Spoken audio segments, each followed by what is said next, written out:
Aaron and I, we both grew up in church-going families.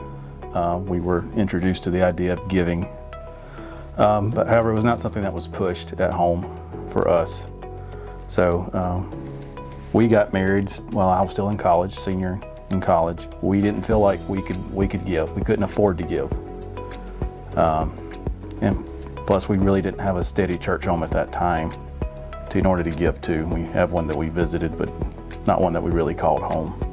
So then we ended up moving to Atlanta, and we found a church home there, and we still, in our mind, said, we don't have the room to cut out 10% for God. So we're gonna give God a little bit of money, and when we can't give him all of our money, we're gonna make up the difference by serving in church where we can.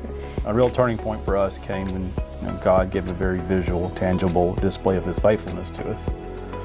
Due to various health reasons, we decided that we were going to grow our family through the process of adoption. And during that journey of adoption, you have to provide various fees, and the largest one being the final placement fee. And for us, for Tori, that was $13,000. Going to church, we were familiar with Matthew 17, where he tells you a mustard seed of faith can move a mountain. And we saw that one number is a mountain. We saw God move it, and amazingly, not just once, but twice, because we adopted again. It was amazing to see the people that God used around us to bless us and bless that process and grow the money we needed to, while also showing their love for us and for God by sharing with that. So that begged the question for us. If God can show his faithfulness in that way, despite our faults, why can't we trust him with our tithe going forward?